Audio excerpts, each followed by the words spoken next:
the interruption. Irina, are we all set to go? Yep, everything's good. Okay, good. All right, I'm going to go back to the beginning because some people just got on. And so thank you, Irina, again. I'm sorry for the issue. As I mentioned earlier, I was very fortunate to have learned about customer retention at a very young age. When I was in my early teens, my dad owned a retail men's store, and during the busiest holidays of the year, which were Father's Day and Christmas, I worked at my dad's store behind the cash register. It was a really fun job. What 10 or 11-year-old wouldn't want to collect money all day? But more than a fun job, it really was an education because I could see my dad interact with people as they entered his store. And the key word is people. My dad saw all customers, or in your case, donors, as people first, customers second. And the picture that is on the screen right now is my dad and I. My dad's on the right, I think with a cigar in those days, and on the left, I was playing basketball. I was probably about 10 or 11. You know, if my dad knew someone as they entered the store, he would never say, "How can I help you today?" His first question was, "How was your daughter's wedding? Did your son get into the college of your choice? How was that European vacation?" My dad was much more interested in the customer's state of mind than in their method of payment. And if my dad didn't know the person, he certainly would get to know them before they left the store. He would learn their name and something unique about them that he could recall on the next visit. He had a terrific knack for that. Overall, my father not only treated everyone as a person, but also welcomed everybody into a store just as if he would welcome them into our home. That's how I first learned how any organization obtains and keeps customers. According to the White House Office of Consumer Affairs, and from my experience also, it is 6 to 7 times more expensive to acquire a new customer than it is to keep a current one. There are sales and advertising costs, social media marketing expenditures, funds to put on events to gain exposure. I don't think I have to tell you all the costs just to get one donor. If any organization maintained its current revenue levels but kept every customer they had, they would automatically become more profitable. Most executives, most people don't understand the difference between satisfaction and retention. People can be completely satisfied with what your organization's mission is, be satisfied when they attend an event or read your newsletters, but may not continue to donate to your cause. This webinar was promised to provide the code, the answer to how Fortune 500 corporations retain customers.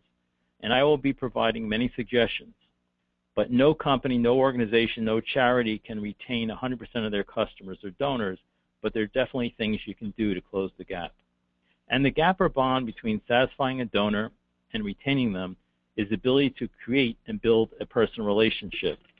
Relationships are the glue that help retain customers. I spent 18 years in the corporate 500 working for ADP, the largest payroll processing company in the world. In my last role, I was Vice President of Client Retention and Customer Satisfaction. And 26 years ago, which does seem like just almost yesterday, after leaving ADP, I founded the Center for Client Retention. And our firm helps organizations improve the customer experience with the goal of generating a higher percentage of repeat business. I don't pretend to have all the answers. Many of your organizations have been in existence for decades because you've been doing things correctly. I'm hoping that some of my suggestions and personal experiences will provide you with at least one recommendation that you can easily implement. I know that retaining donors can only help our overall society live a better life.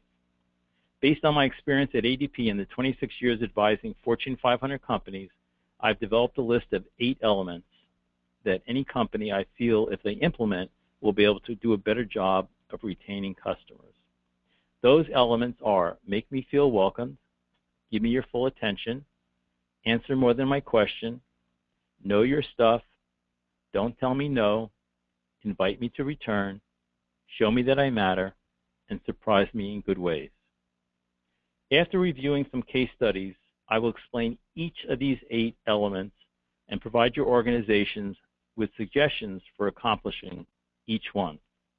These 8 elements will also be included in my new book, which will be entitled, or is entitled, What Every Customer Wants, the 8 Essentials for Service Excellence, which will be released in 2015. I'm now going to review with you 2 case studies that are related to my tenure at ADP and 3 personal experiences I've had with charities or cultural institutions that I support. When I was ADP, I was responsible for their National Account Manager program. My responsibilities included revamping the current process and making necessary changes to increase overall client retention. They always say a picture is worth 1,000 words, so I took a year traveling all over the country, accompanying account managers who were visiting our largest accounts. Most of the account managers were relatively young and recent college graduates. What I quickly learned that while account managers were making periodic visits, they were talking to the wrong people. They were speaking with the bookkeeper and not the decision maker. Why?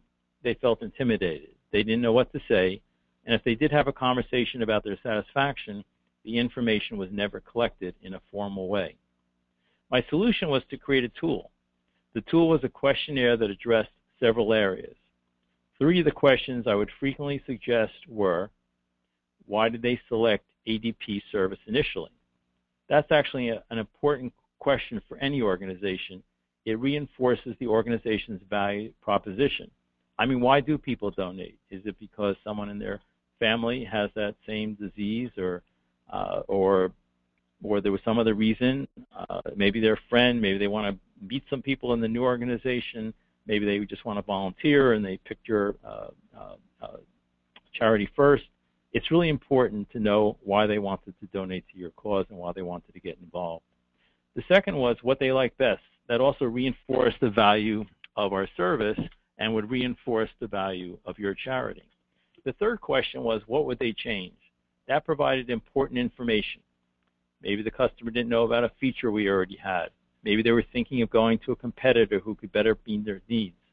The result, decision-maker visits were made, detailed conversations were established, needs were uncovered, and changes implemented.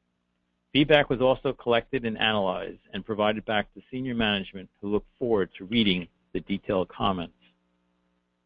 Another important concept or issue that most companies need to be aware of, and I know that it's true in the area of charitable donations, is that in general, first-year attrition rates for any company or organization are at least as twice as high as overall attrition. So at ADP, that was our issue, that first-year retention was 2 times higher than overall accounts. New accounts found the software sometimes difficult to manage, customer service didn't provide sufficient support, and people were frustrated and it was easy to return to the prior bookkeeping methodology. So the solution was that we developed actually a new coordinator position to focus on new accounts. It was named New Account Coordinator.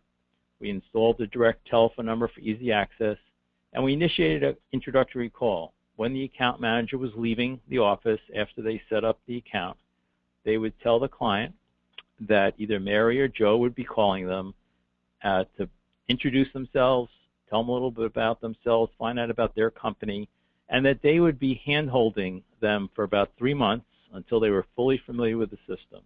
And then at that point, they would go into a general customer service number. And at the end of the first year attrition dramatically decreased.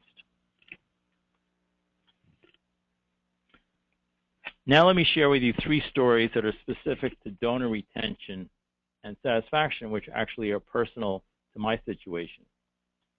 Unfortunately, my wife passed away very suddenly in 2006. Almost immediately, the people closest to me suggested I set up a memorial scholarship fund. I had many friends and clients who donated money, which I sincerely appreciated. It was also their way to share in my grief. I decided to donate the money to an organization that sends kids to preschool who would not be able to afford it. Since 2006, I've donated a substantial amount of money from the fund. Every year when I send in my annual amount, I do receive a nice letter, and I'm listed in the annual brochure. But no one from the board has ever actually reached out to me personally to thank me. And when I went to the last event, which I went to about 3 years ago, no one from the board came up to me or was aware that I had given a significant amount of money. And I wasn't looking really to be thanked, but I do like to feel, that the money was appreciated. And they ended up always rewarding and honoring, major corporations who did give a lot of significant dollars, but my dollars too were significant over time. So you can never thank donors enough, but if you only thank them via written word, it may not be sufficient. In 2007, our firm started a new division focusing on educating companies on how to do a better job of servicing the Latino community. One of my friends who's Latino strongly suggested to me that I get involved with doing charitable work for Latinos as the best way to learn about the culture, and they were right. She placed me on a nonprofit board for a charity dedicated to preventing suicides. Teenage Latinas have had the highest propensity to commit suicide. I eventually became corporate chair and spent quite a bit of time on committee calls and meetings, but I don't have the time to follow up on donations. I feel that's the organization's responsibility. And frankly, too many things fall through the cracks. I will get a client to place an ad for a journal, and no one really explains that the event is an annual event, and the journal ad is never placed again. Company after company is honored and donates from $5,000 to $10,000 a year, or $5,000 to $10,000 when they're honored, but no one really nurtures the relationship. So they don't really continue on an ongoing basis, even giving close to that money, or they don't give any money at all.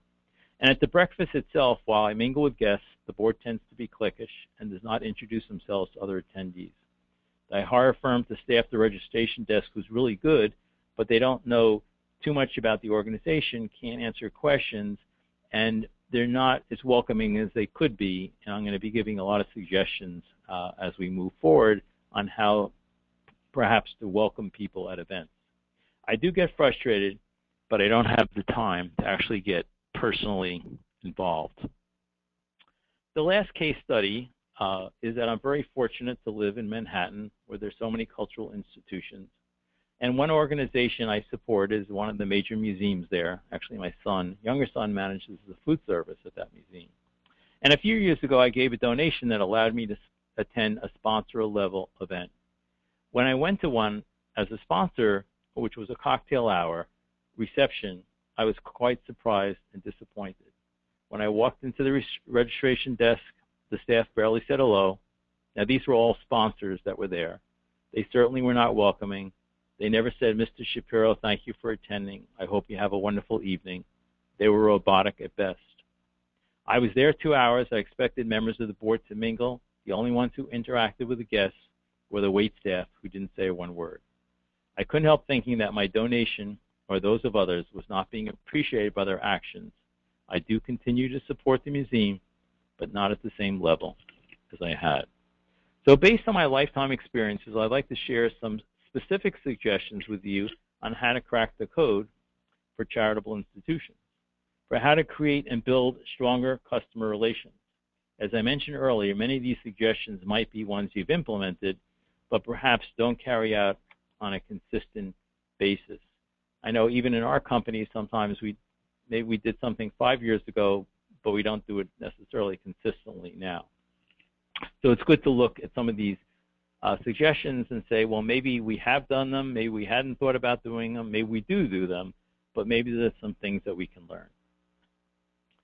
So how do you crack the code to create and build a relationship? We are going to review each of the 8 elements that I had recommended that you look into. And if you think any are good ideas or something that makes sense for you, perhaps you want to consider doing something a little differently. As Aristotle once said, the whole is greater than the sum of its parts. So implementing any of these suggestions will help, but implementing as many as possible could dramatically impact your organization's retention efforts. The first is make me feel welcomed.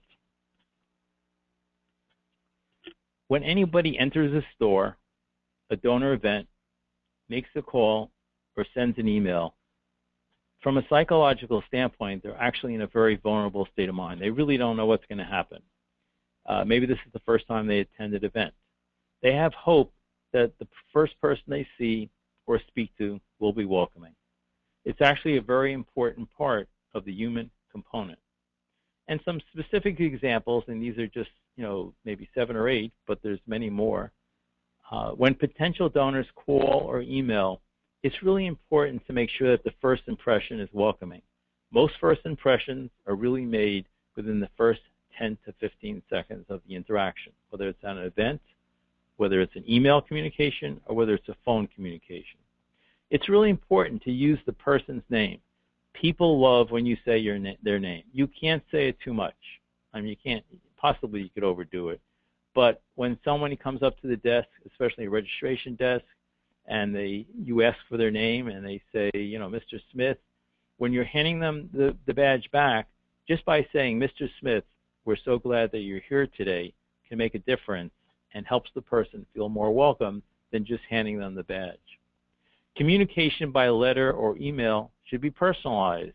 I'm sure in almost all your cases it does have a specific person's name on it, but sometimes I get letters that say, Dear Donor, or Thank you, Donor. Discover the donor's passion for your cause and demonstrate value. That's very, very important and a key to retention and also for making the customer feel welcome. It's an easy thing to say. Why did you come here today, or why do you donate, to our cause? And constantly reinforce the value based on their original reason for donating or coming to an event. Learn communication preferences. These days, some people like to be notified by text, some by telephone, some by email. So I do think it's a good idea when you do have a new donor, find out what their preference is. When possible, assign a specific person or team to continue the dialogue, especially for large donors, and be responsible for the long-term relationship. And events, the registration desk greeters should be welcoming and thank donors for attending and their contributions. The next element is give me your full attention.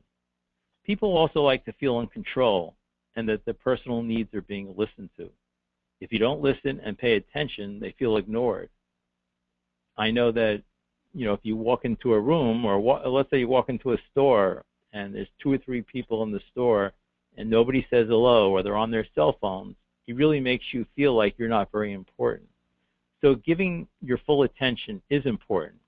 So make it easy for donors, first of all, to contact you by email or phone. That's part of giving them their full attention. Make sure your phone numbers are displayed easily accessible on the website, or your email contact page is prevalent so that people can email you, ask you questions. Have staff or volunteers respond quickly. And I know in our business, we are in the client retention business and customer satisfaction business, but our clients do expect us to, get back to them within 10 minutes of an email or a phone call. And if we get it at the end of the day, either we'll possibly call them by the end of the day, or we certainly call them first thing in the morning. So if a donor does ask you a question via email and you don't get back to them in 2 weeks, that's really showing them that they're not very important and you're not really giving them the full attention. Actively listen for the donor's underlying emotion. Everybody, especially when they call or you see them in person or even sometimes through an email, they have some kind of emotion. They could be frustrated, concerned. They could be happy that they're donating to your cause. By actively listening to that emotion and saying, oh, I hear you're really happy and excited, to be part of our organization. We really do appreciate that. Event greeters should also not use cell phones or be talking to each other. It's not a good way to show that you're giving your full attention. And lastly, board members, whenever possible, should mingle and introduce themselves. Answer more than my question. If the code for retaining customers is creating and building relationships, one of the best ways to do that is by asking questions and engaging the donor. Some examples are communicate using more than one-word responses. If someone were to call and say, when is the next event? Or is there another event coming up? And just to say yes and the date is not really enough. Some additional information might be, have they ever been to an event before? There's a breakfast served. What's included in the breakfast? Is it just, coffee and Danish, or is it a full breakfast? Do they know where to park at the event? Do they know who else is going to be at the event? If you ask these type of questions, it helps engage and build a relationship. Ask what other questions somebody has. Don't ask, do you have any other questions? And always reinforce the value of the organization and try to engage the donor in a meaningful dialogue. Those are the things that will help build relationships. The next one is know your stuff. If people are donating their hard-earned dollars, they expect your staff on the phone and at events to be experts in what your service and organization supports. One of the ways to do that is to actually keep track of the questions that donor or potential donors have and kind of create a training module. Have donors hear directly from some of the charitable recipients at events because they really know, how they benefited the most and probably can do a better job of communicating the value of your organization. I know on the charity that I give for Latinos, some of the girls that are actually in the program talk about how the value of the program, and some of their mothers speak about the program. And some of them actually talk about the program. Maybe they were there 3 years before and now they're in college, and they really like to share what the impact was from being in the program even several years before then. Hire staff that's passionate about your cause. This is in any business. And reduce staff turnover by extending associate appreciation and fair compensation. It's really important these days. It takes a long time to learn all the nuances of any association or organization or business, and it's really important to keep staff. And one of the ways that you keep staff is by also extending appreciation to them and being compensating them fairly. And as far as volunteers, and I know a lot of organizations use volunteers, you can't really thank volunteers enough for their time. I know years ago, I was volunteer coordinator for a political campaign, and I got 40 people actually to volunteer.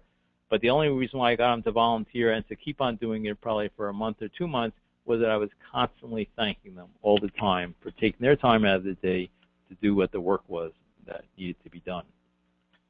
Don't tell me no.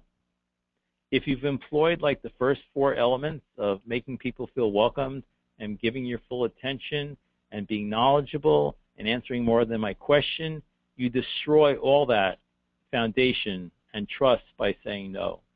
And no also comes in the form of can't or won't. So instruct your staff never really to say no without checking first at a very, very high level. There's actually been companies that have started new divisions just by telling their staff never say no, because a customer or donor might ask about a service or something that maybe you should be offering. Be flexible about policies and procedure inquiries. And if you're developing a list of ways to positively respond to donors when their requests may not be honored, I think it's important. That really ties into developing a training module. If you look back at a lot of questions and you find that donors ask things that can't be done, maybe to sit at a certain table or do this or that, it's really important to develop a list of questions and a way to present that positively, saying, oh, I can help you with that. Unfortunately, you can't sit at one of these tables this time, but I'm going to make sure that you're first on the list for next time. Invite me to return. It's also human nature to respond positively to friendly requests. People like to be invited to return. By inviting the donor to return, they will. I have a hunch that most people have probably dated at one point in their lives, and at the end of the first date, if the other party says, I really enjoyed talking to you today, let's plan on going out next weekend, they feel good that someone actually wants to see them again. And it's the same exact thing for any business or any charitable event or anytime you speak to someone on the phone. If you say, I really want to talk to you again, if you invite them to return, it makes a big difference. So some of the ways that you can do that, other than the ways I just mentioned, are to communicate organizations' long-term goals, thank all large donors for contribution, journal ads, endowment gifts by phone or in person, in addition to written correspondence. I think it's always important to have that written correspondence because you can't always get a hold of everybody by phone, or you can't always see them. But it's important also, as much as possible, to make that extra call. Tell donor attendees about future events. Make sure if they're coming to a breakfast, they might not know if they're a guest that breakfast is once a year. Reference ongoing commitment and appreciation in all correspondence. And let donors know that you personally, I, John, I, Jane, want to see or hear from them again. Show me that I matter. Everyone likes to think that they matter, especially when they're giving money. They like to feel appreciated.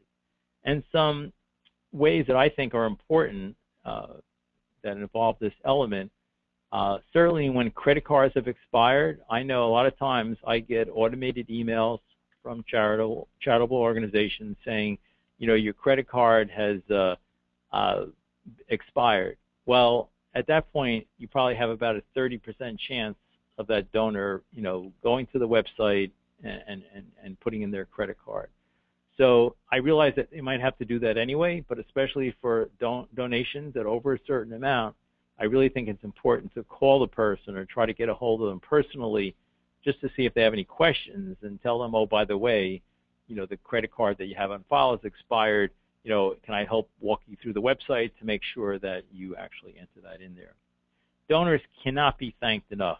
That's another way that you show them that they matter. Periodically call donors to get feedback. If people are asked about an event or about the newsletter or about some webinar that's on your website, that's one of the ways that you show that you matter or that they matter. Publicize implemented suggestions, improvements.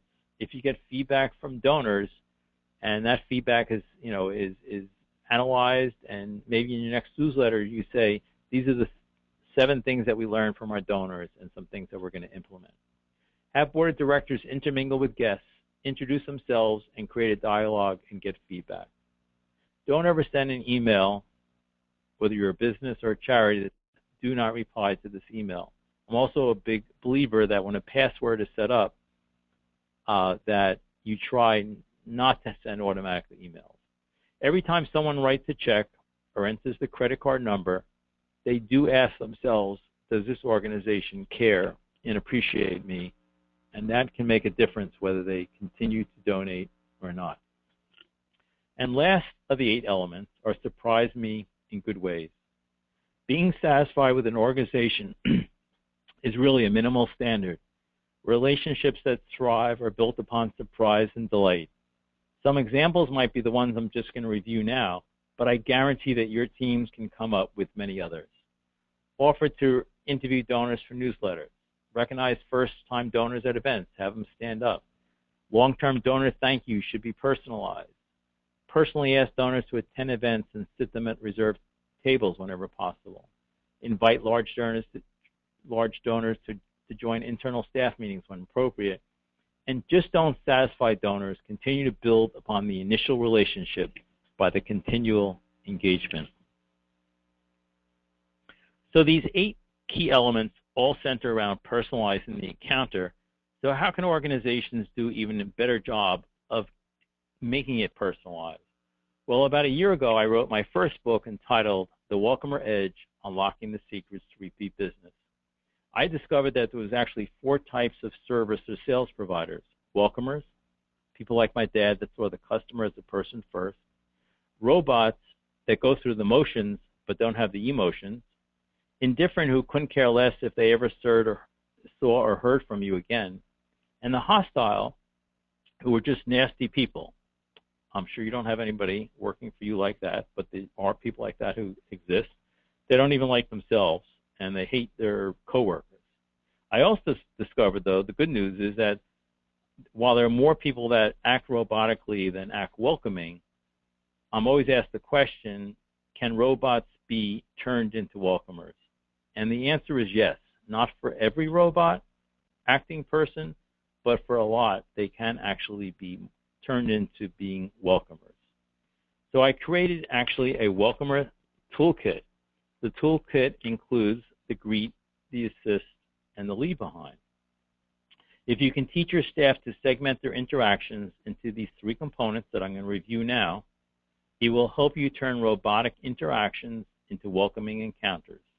You can use this methodology for phone, email, or in-person interaction, and actually in a couple of slides I have an example of an email interaction broken up between the greet, the assist, and the leave behind. So the purpose of the greet is really to try to build a personal connection before you ever answer the person's question. So provide a warm and friendly greeting. Actively listen, that I mentioned before. Acknowledge past loyalty. Oh, I know that you're one of our biggest donors, or I know you've contributed in the past, and express appreciation. And one of the purposes of the greet, too, is really to say something that maybe has nothing to do with their question or nothing to do with the charity, but I hope you had a good weekend. Or if you know that their daughter just get married, how was the wedding? Something that's going to build a personal connection and not just make it business, business, business. The assist is kind of like the meat of the sandwich. The greet is one piece at the top. The leave behind is at the bottom. The middle part, most people probably do a pretty good job of, and which is really to provide information. But when you're providing information, it's really important to provide additional useful information. As I said, if someone's coming to an event, or if someone wants to know about your charity, or how long it's been in business, not just to answer the question, but really to provide some additional historical maybe information. Employ the word help. People love to feel that they're being helped. So saying things like, I would like to help you with that, I can help you with that, I want to help you with that, especially in emails, definitely conveys a feeling of help. Demonstrate competency, that you know what you're talking about. And tell them what you can do, not what you can't do, and then explain next steps. The last ingredient is the leave behind. And the purpose of the leave behind, which really kind of mirrors the invite the people to return, is recap next steps, what exactly you're going to do. Provide a timeline. If someone wants to find out more information about your organization and you're going to send out a brochure, let them know that the brochure is going to come within 5 days, or they stay on the phone with them while they go on to the website and actually click on whatever they're looking for. Continually demonstrate donor appreciation, invite the donor to return, and close with some kind of personal statement like, I hope you have a good weekend, or I hope to see you soon, or I want to personally see you soon. So here's an example of an email response. I thought this might help provide a picture. So what's in red is the greet, the green is the assist, and the blue is the leave behind. So dear Janie, hope you had a good weekend. Thank you so much for contributing to our charity. I know this is the first time you have made a donation, and our community appreciates your generosity. If you have any suggestions or concerns at any time, our staff is here to help you. You may reach us at 800-555-8000 between 8 a.m. and 5 p.m. Eastern Standard Time during Monday through Friday. If we're not available when you call, we will contact you the following business day. Janie, we appreciate your donation and commitment to our organization and look forward to hearing from you in the future. Have a wonderful rest of the day. Kind regards, not a department, but a person, Marvin, donor staff representative. It's so difficult to get donors. I personally would love to help more organizations, but in my case, my strongest desire to both donate dollars and time comes from some kind of relationship that I have with the organization. If I can see a kid who can't afford to go to preschool get enrolled to have a better life, it makes me happy. If my efforts can save someone's life by teaching them that they have value to society and their family, I'm fulfilled. I'm confident that every listener today is passionate about their cause. In business, there are so many competitors. In your world, there are probably even more boundless worthwhile causes. Once you have a donor, make sure you demonstrate your appreciation and continue to create and build stronger relationships. It'll only make your job easier. I would like to thank MarketSmart for inviting or sponsoring this webinar today, and also for helping organizations achieve their donation goals and objectives. And I know that Irina probably has some questions, so I'd like to turn over to Irina and ask her what questions the attendees have.